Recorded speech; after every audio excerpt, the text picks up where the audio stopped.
வணக்கம் மக்களே, நம்ம வந்து இப்போ என்ன பார்த்துட்டு இருக்கிறோம்னா ஆழ்கடலில் வந்து நம்ம வலையில் வந்து ஒரு பெரிய நீல திமிங்கலம் வந்து மாட்டிக்கிச்சு. அந்த திமிங்கலத்தை நம்ம இப்போ வந்து காப்பாற்ற போகிறோம். பாருங்கள், நம்ம மீனவர்கள் வந்து தண்ணிக்குள்ளே இறங்கி அந்த திமிங்கலத்தை வந்து காப்பாற்றிட்டு இருக்காங்க. பார்த்தீங்களா, ஏறி உட்கார்றது வேறு ரெண்டும். ஆழ்கடலில் கிடக்கிற பெரிய பெரிய மீன்களை வந்து மீனவர்கள் வந்து ஒன்றுமே செய்யாது. மாலை பிடிச்சிருங்க மச்சான். இந்த திமிங்கல மீனை வந்து நாங்கள் வந்து அமளி விடுவோம்னு சொல்லுவோம். இந்த மாதிரி கடல் சார்ந்த வீடியோக்களை பார்க்கணும். நம்ம மீனவ நண்பர் யூடியூப் சேனலை லைக் பண்ணுங்கள், கமெண்ட் பண்ணுங்கள், மறந்துடாம சப்ஸ்கிரைப் பண்ணிடுங்க.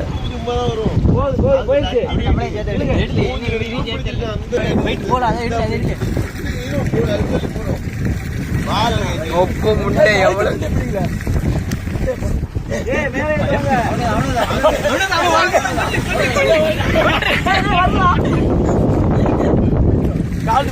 அது